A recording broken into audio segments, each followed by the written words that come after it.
Halo semuanya, selamat datang di channel yang tidak layak untuk dihina ini. Sebelum kita mulai, atur posisi santainya, seruput kopinya, dan mari kita berkhayal.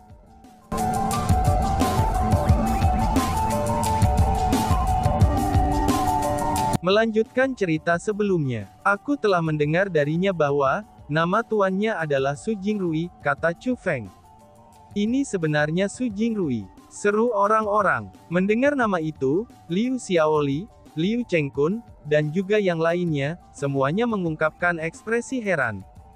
Tidak heran mereka memanggilnya tetua, dan bukan guru lembah, kata Liu Xiaoli dengan suara rendah. Sebenarnya, siapa Su Jingrui itu? Tanya Chu Feng ingin tahu. Apakah kamu tidak tahu? Liu Xiaoli dan yang lainnya bahkan lebih terkejut. Aku tidak tahu. Chu Feng menggelengkan kepalanya sambil tersenyum. Su Jingrui itu adalah orang terkuat di Sunset Cloud Valley selain dari Master Valley, kata seorang tetua manajemen. Tidak, aku pernah mendengar bahwa kekuatan Su Jingrui tidak lebih lemah dari Master Lembah Sunset Cloud Valley, kata Liu Chengkun. Singkatnya, Su Jingrui itu sangat kuat. Terlepas dari apakah itu statusnya atau kekuatannya, mereka berdua keberadaan sangat tinggi di Sunset Cloud Valley. Dengan dia mendukung Red Butterfly Society, Paviliun Luyang kemungkinannya tidak akan berani melakukan apapun pada kita juga.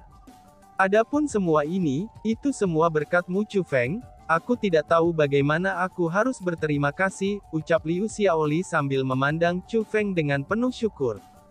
Meskipun Red Butterfly Society mereka tidak dapat menyerang Paviliun Luyang mulai hari ini, tapi tetap saja bahwa Red Butterfly Society mereka yang mendapat manfaat dari kejadian ini. Lagi pula, ini setara dengan mereka yang melarikan diri dari sarang harimau, dan melarikan diri dari kematian. Adapun semua ini, itu berkat Chu Feng. Jika Chu Feng hanyalah tamu terhormat yang dia ingin ikat ke Red Butterfly Society sebelumnya, mungkin dia telah berubah menjadi dermawan yang baik baginya sekarang. Jika kamu benar-benar ingin mengucapkan terima kasih, undang saja aku ke pesta lain, kata Chu Feng sambil tersenyum berseri-seri. Tidak ada masalah, pengaehal, siapkan pesta. Keluarkan semua hidangan Red Butterfly Society kami. Aku akan menyiapkan pesta hari ini. Semua anggota Red Butterfly Society harus berpartisipasi dalam pesta ini, itu untuk menyatakan terima kasih kami kepada Chu Feng, kata Liu Xiaoli. Lady Society Presiden, perkenankan bawahan ini menanganinya, ucap seorang tetua manajemen yang meminta izin. Lanjutkan, pastikan untuk mempersiapkannya dengan benar, kata Liu Xiaoli. Sesuai perintahmu, tetua itu tidak berani lalai. Dia pun berbalik, dan memasuki Red Butterfly Society. Lady Society Presiden, lalu bagaimana dengan Zhao Xuan dan Zhao Xiao? Tetua manajemen lainnya bertanya. Zhao Xuan berani meracuni Chu Feng bersama dengan Zhao Ruofan. Kejahatannya tidak bisa dimaafkan. Bunuh dia. Adapun Zhao Xiao, meskipun dia juga harus dibunuh, tapi tetap saja dia tidak secara langsung berpartisipasi di dalamnya. Karena itulah, sudah cukup untuk mengeluarkannya dari perkumpulan kupu-kupu merah kami, kata Liu Xiaoli, ucap Liu Xiaoli. Melepaskan dia, Presiden Red Butterfly Society ini terlalu tidak dapat dipungkiri bukan, ucap si ratu. Setelah mendengar keputusan Liu Xiaoli, suara si ratu terdengar di telinga Chu Feng. Hei ratu, jika itu kamu, apa yang akan kamu lakukan? Tanya Chu Feng ingin tahu. Jika itu aku pasti akan membunuh tanpa kecuali. Aku tidak akan membiarkan satu orang pun dari keluarga Zhao pergi hidup-hidup, kata si ratu dengan resolusi tegas. Adapun Chu Feng, dia tidak bertanya lagi. Setiap orang memiliki cara mereka sendiri dalam menangani berbagai hal. Liu Xiaoli memang agak terlalu baik hati. Adapun si ratu, dia agak terlalu kejam. Jika itu adalah Chu Feng yang membuat keputusan, dia pasti akan menyelidiki masalah ini terlebih dahulu. Jika Zhao Xiao benar-benar tidak bersalah, dia pasti akan membebaskannya. Namun jika dia melakukan kesalahan, dia pasti tidak akan membiarkannya. Namun demikian, Liu Xiaoli sudah memutuskan untuk menghindarinya, dan bahkan tanpa menyelidikinya. Tindakannya ini benar-benar agak terlalu memaafkan. Namun tetap saja, bahwa ini adalah urusan domestik Red Butterfly Society. Dengan demikian, Chu Feng tidak mencoba melibatkan dirinya terlalu banyak. Pesta yang diikutinya sangatlah megah. Adapun Liu Xiaoli, dia bahkan mengumumkan secara terbuka apa yang terjadi hari ini. Dia memberitahu semua orang dari Red Butterfly Society mereka, bahwa mereka seharusnya sudah musnah pada hari ini, tetapi mereka diselamatkan oleh Chu Feng. Terima kasih. Setelah mencari tahu tentang masalah ini, semua orang merasa sangat berterima kasih kepada Chu Feng. Kekaguman. Setelah mengetahui bahwa Chu Feng sebenarnya berteman dengan murid pribadi Su Jingrui, baik pria maupun wanita merasa sangat mengagumi Chu Feng. Namun hanya Chu Feng yang tahu, bahwa dia baru bertemu Su Yiyi sekali saja. Jadi kali ini, dia benar-benar berutang budi padanya. Pesta berlanjut selama 3 hari 3 malam. Setelah pesta, Liu Xiaoli memerintahkan orang-orangnya untuk mencari lokasi berikutnya untuk memindahkan markas mereka. Meskipun Paviliun Luyang tidak berani mengganggu Red Butterfly Society setelah diancam oleh Sunset Cloud Pavilion, dan demi menjaga terhadap yang tak terduga, Liu Xiaoli masih ingin memindahkan markas dengan cepat. Hanya karena faktanya bahwa waktu untuk perakitan Mount Cloud Crane akan tiba, Liu Xiaoli tidak dapat secara pribadi mencari lokasi baru atau membangun markas Red Butterfly Society yang baru. Alasan untuk itu adalah, karena dia harus melanjutkan ke Gunung Cloud Crane dengan Chu Feng. Hanya Chu Feng dan Liu Xiaoli yang melakukan perjalanan ke Gunung Cloud Crane. Karena bagaimanapun, Red Butterfly Society hanya bisa dianggap sebagai kekuatan tingkat ketiga di alam biasa 100 perbaikan, dan bukan kekuatan utama.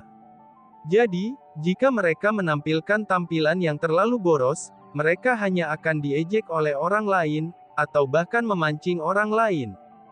Jadi, lebih baik bagi mereka untuk bersikap low profile.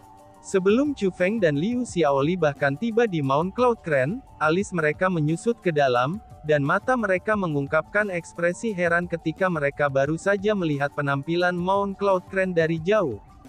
Seperti namanya, Mount Cloud Crane adalah gunung. Hanya saja, gunung ini bukan gunung di permukaan bumi. Tapi sebaliknya, itu adalah gunung yang melayang di atas awan. Melihat dari kejauhan, Gunung Cloud Crane memiliki penampilan kren merah. Namun untuk beberapa alasan, apakah itu ilusi atau bukan, kedua sayap besar bangau itu benar-benar bergerak. Itu seolah-olah bangau raksasa itu hidup, dan bukanlah gunung. Itu pemandangan yang luar biasa. Meskipun Chu Feng telah melihat banyak pemandangan indah, tapi Chu Feng masih heran dengan pemandangan spektakuler itu.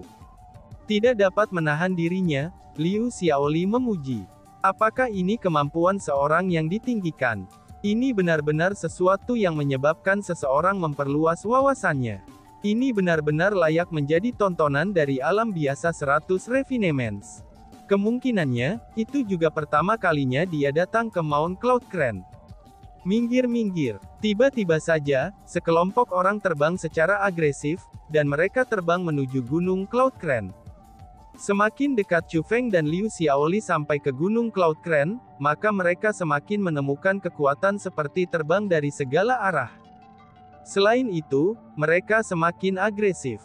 Ini terutama ketika mereka melihat orang-orang seperti Chu Feng dan Liu Xiaoli yang telah tiba sendiri. Terhadap orang-orang itu, mereka bahkan lebih agresif. Tampaknya akan ada orang-orang seperti mereka, itu terlepas dari tempat kita berada, kata Chu Feng. Orang-orang seperti mereka, seru Liu Xiaoli. Mereka hanyalah orang-orang yang menggertak yang lemah dan takut dengan yang kuat, kata Chu Feng. Mendengar kata-kata itu, ekspresi Liu Xiaoli sedikit berubah. Dia mengungkapkan ekspresi khawatir. Chu Feng, Golden Crane True Immortal sangat terkenal di alam biasa 100 perbaikan, selain itu, pengaruhnya juga sangat besar. Jadi, meskipun dia hanya mengadakan majelis untuk membantu para spiritualis dunia, tapi hampir semua kekuatan di alam biasa 100 Refinements telah mengirim orang untuk berpartisipasi dalam majelis ini. Sebelumnya, kelompok orang yang melewati kita berasal dari kekuatan tingkat 2. Adapun kekuatan tingkat 2 itu, mereka semua adalah eksistensi yang kita tidak mampu untuk menyinggungnya, kata Liu Xiaoli kepada Chu Feng. Tampaknya ada cukup banyak tingkat 2 kekuatan di alam biasa 100 perbaikan. Bagaimana cara membedakan mereka? Tanya Chu Feng ingin tahu. Ada juga perbedaan kekuatan antara kekuatan tingkat 2. Jika seorang pemimpin kekuatan memiliki kekuatan yang mencapai martial ancestor peringkat 6, maka mereka akan dapat menyatakan diri mereka sebagai kekuatan tingkat 2. Liu Xiaoli menjelaskan. Lalu bagaimana dengan kekuatan tingkat 1? Tanya Chu Feng. Kekuatan tier 1 umumnya diawasi oleh para ahli tingkat immortal sejati, kata Liu Xiaoli. Bukankah ini menunjukkan bahwa, sangat sedikit orang di 100 alam biasa 100 perbaikan yang mampu menjadi immortal sejati? Tanya Chu Feng. Kamu betul. Itulah sebabnya hanya ada 4 kekuatan tingkat 1 saat ini, kata Liu Xiaoli. Hanya 4? Tanya Chu Feng ingin tahu. Mereka adalah kuil surgawi Buddha, Akademi Pedang Abadi, The Zhou Heavenly Clan, dan klan surgawi Kong, kata Liu Xiaoli. The Hundred Realm Movements tidak mungkin hanya memiliki 2 klan surgawi kan? Tanya Chu Feng yang ingin tahu. Tentu saja tidak. Ada lebih dari selusin klan surgawi di 100 alam biasa Refinements. Namun demikian, hanya Zhou Heavenly Clan dan Kong Heavenly Clan yang mampu menjadi kekuatan tingkat 1. Adapun klan surgawi lainnya, mereka umumnya hanya tingkat 2. Namun demikian, klan surgawi tetaplah klan surgawi. Di antara kekuatan tingkat 2, sebagian besar dari mereka sangatlah kuat. Namun demikian, selalu ada pengecualian untuk aturan tersebut, itu karena beberapa dari mereka tidak terlalu kuat, kata Liu Xiaoli.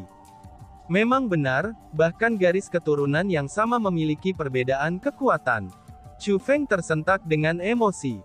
Awalnya, dia merasa bahwa karena klan surgawi Chu mampu memerintah alam atas, itu berarti bahwa klan surgawi lainnya yang tetap di alam biasa, itu pasti akan menjadi penguasa wilayah mereka masing-masing. Setelah semua, kekuatan Heavenly Bloodline sangat luar biasa. Namun setelah mendengar apa yang dikatakan Liu Xiaoli, Chu Feng menyadari bahwa itu tidak sesederhana yang ia pikirkan. Benar saja, ada orang-orang dari klan surgawi yang gagal memenuhi harapan garis keturunan surgawi mereka. Tiba-tiba saja Chu Feng bertanya. Oh iya Presiden Liu, pernahkah kamu mendengar tentang sekte jiwa bayi sebelumnya? Tanya Chu Feng. Chu Feng tidak lupa tentang misi yang diberikan oleh ayahnya, yaitu misi untuk menghilangkan sekte jiwa bayi. Sekte jiwa bayi, aku belum pernah mendengarnya sebelumnya. Liu Xiaoli menggelengkan kepalanya. Kemudian dia bertanya dengan rasa ingin tahu. Kekuatan macam apa itu? Ungkapnya. Tidak apa-apa. Aku hanya pernah mendengar tentang kekuatan yang berada di alam biasa 100 Refinements oleh orang lain, itu ketika aku berada di alam bawah. Selanjutnya, aku diberitahu bahwa mereka adalah kekuatan yang sangat kuat. Itulah sebabnya aku bertanya kepada kamu tentang mereka karena penasaran, kata Chu Feng sambil tersenyum. Aku pikir itu hanya rumor. Jika mereka benar-benar sangat kuat, tidak mungkin bagi aku untuk tidak pernah mendengar mereka. Bahkan di antara kekuatan tingkat kedua, aku belum pernah mendengar tentang yang disebut sekte jiwa bayi, kata Liu Xiaoli sambil tersenyum. Seharusnya begitu, kata Chu Feng. Meskipun dia mengatakannya seperti itu, Chu Feng dengan kuat percaya bahwa sekte jiwa bayi memang ada. Dia percaya bahwa ayahnya tidak akan menipunya. Hanya saja, karena sekte jiwa bayi adalah kekuatan yang terlibat dalam praktik korupsi dan kejahatan, perilaku mereka mungkin sangat tersembunyi. Itu mungkin menjadi alasan, mengapa Liu Xiaoli belum pernah mendengar mereka sebelumnya. Oh iya Chu Feng, jangan memanggilku sebagai presiden lagi.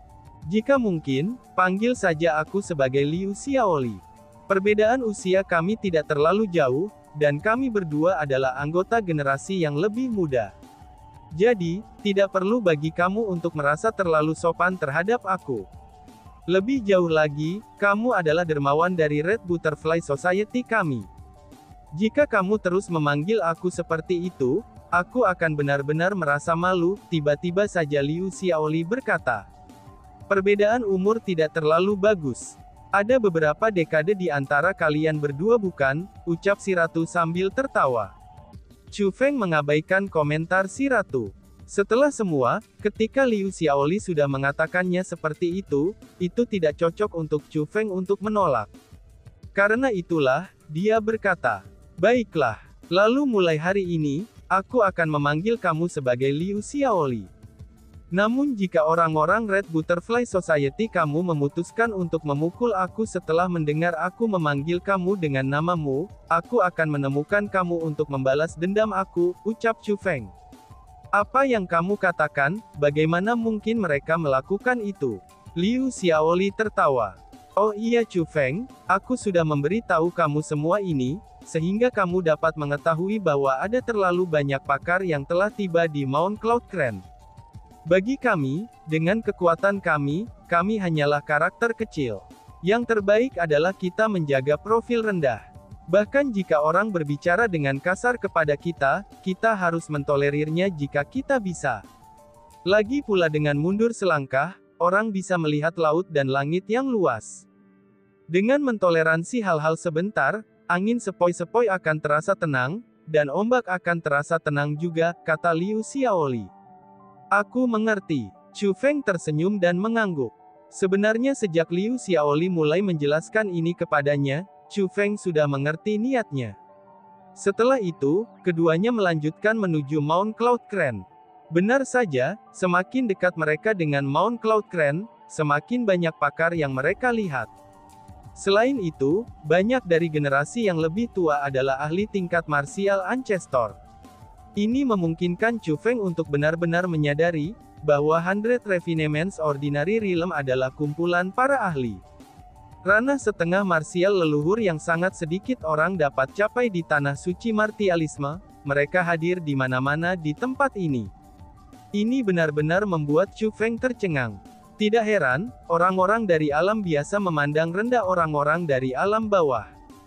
Jika dibandingkan dengan cara seperti itu, bakat kultivasi yang dimiliki orang-orang dari tanah suci martialisme benar-benar lebih rendah. Chu Feng, "Hei, kebetulan sekali." Tiba-tiba saja, sebuah suara terdengar. Itu adalah Su Yiyi. Chu Feng sangat senang mendengar suara Su Yiyi. Karena bagaimanapun, dia telah sangat membantunya. Jadi, Chu Feng ingin mengucapkan terima kasih padanya. Namun ketika dia berbalik, Chu Feng menemukan bahwa bukan hanya Su Yiyi yang telah tiba. 9 orang juga telah tiba dengan Su Yiyi. Ke-9 orang itu semuanya dari Sunset Cloud Valley. Mereka mengenakan pakaian Sunset Cloud Valley, dan token Sunset Cloud Valley tergantung di pinggang mereka. Di antara mereka adalah 2 pria, dan 3 wanita seusia dengan Liu Xiaoli. Meskipun mereka masih bisa dianggap sebagai bagian dari generasi muda, tapi mereka hampir berusia 100 tahun. Adapun kultivasi mereka semua lebih rendah daripada Liu Xiaoli. Mereka semua masih hanya setengah leluhur bela diri. Dan bahkan, ketiga wanita itu hanya peringkat 1,5 martial leluhur, dan lebih rendah daripada kultivasi Chu Feng. Adapun 4 orang lainnya di antara 9 individu itu, mereka adalah 4 orang tua. Mereka setidaknya berusia beberapa ribu tahun. Dengan demikian, sudah jelas bahwa mereka tidaklah lemah. Mereka semua adalah ahli di ranah martial ancestor. Jika Chu Feng menebak dengan benar, mereka seharusnya bukan murid Sunset Cloud Valley.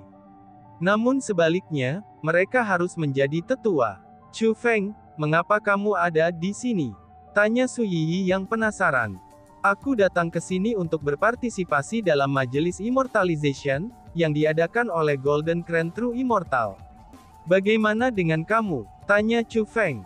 "Aku juga sama," kata Su Yiyi dengan bersemangat. "Kamu juga. Tapi kamu kan?" Chu Feng ingin mengatakan bahwa dia jelas bukan spiritualis dunia jubah tanda naga, dan hanya spiritualis dunia jubah tanda serangga. Namun setelah memikirkannya, Chu Feng tidak mengatakan apa-apa. Chu Feng merasa bahwa Su Yiyi harus datang ke sini dengan niat lain. "Hahaha, lagi pula, Sunset Cloud Valley kami memperoleh 10 undangan. Aku ingin bergabung untuk bersenang-senang. Karena itulah, Tuan, aku akhirnya memberi aku salah satu undangan, kata Su Yiyi dengan senyum berseri-seri. Liu Xiaoli dan Chu Feng sama-sama sangat terkejut setelah mendengar kata-kata itu. Ini terutama berlaku untuk Chu Feng, dia merasa terdiam. Lalu dia berpikir dalam hatinya. Tuan Su Yiyi ini benar-benar memanjakan Su Yiyi. Dia benar-benar memberinya undangan yang sangat berharga hanya untuknya ikut bermain. Keras kepala, ini benar-benar keras kepala. Lagi pula, Sunset Cloud Valley kaya raya, pikir Chu Feng. Tiba-tiba saja, seorang pria berkulit putih dengan mata kecil melangkah maju dan bertanya. Yiyi, haruskah kamu memperkenalkan mereka kepada kami? Ucap seseorang. Saat dia mengatakan kata-kata itu, pria itu mengukur Chu Feng tanpa henti dengan mata mungilnya. Selain itu, mata mungilnya dipenuhi dengan permusuhan. Sial, aku pasti akan diserang lagi, pikir Chu Feng. Berpengalaman tentang hal ini, Chu Feng menghela nafas dalam hatinya. Dia bisa mengatakan bahwa pria bermata kecil itu sangat menyukai Su Yiyi, dan telah salah mengira Chu Feng sebagai saingannya dalam cintanya. Orang ini di sini adalah Chu Feng. Orang yang mendatangkan malapetaka di wilayah Paviliun Luyang adalah dia. Adapun orang ini, dia adalah Presiden Red Butterfly Society. Su Yiyi memperkenalkan Chu Feng dan Liu Xiaoli kepada mereka. Kemudian, Su Yiyi dengan sopan memperkenalkan 9 individu dari Sunset Cloud Valley kepada Chu Feng dan Liu Xiaoli. Seperti yang diduga Chu Feng, 5 orang dari generasi yang lebih muda itu semuanya adalah murid Sunset Cloud Valley. Hanya saja, mereka bukan murid biasa. Tapi sebaliknya, mereka semua adalah murid pribadi dari tetua manajemen Sunset Cloud Valley. Adapun keempat lelaki tua itu, mereka semua adalah tetua Sunset Cloud Valley. Salah satu dari mereka disebut Ning Xuang. Orang itu tampaknya menjadi tetua manajemen, dan kekuatannya seharusnya sangat kuat. Karena Liu Xiaoli tahu bahwa orang-orang ini adalah individu yang luar biasa, dan dia pun mulai dengan hormat menyapa mereka semua. Namun siapa yang akan mengira, bahwa ketika dia mulai menyapa pria bermata kecil itu, dia mengungkapkan ekspresi jijik dan berkata, "Jadi itu sebenarnya Red Butterfly Society." Bahkan kekuatan seperti Red Butterfly Society bisa mendapatkan 2 undangan. Dari cara aku melihatnya, untuk 2 token undangan itu, kamu semua harus benar-benar kehabisan perbendaharaan kekuatan tingkat ketiga. Selanjutnya, ketika pria bermata kecil itu mengatakan kata-kata itu, dia sengaja mengambil mata sipit dan mengarahkannya kepada Chu Feng. Dari situ dapat dilihat, bahwa target dari kata-kata mengejeknya itu bukanlah Liu Xiaoli. Namun sebaliknya, itu adalah Chu Feng. Dan tiba-tiba saja bersambung. Sekian dan terima kasih banyak. Bye-bye.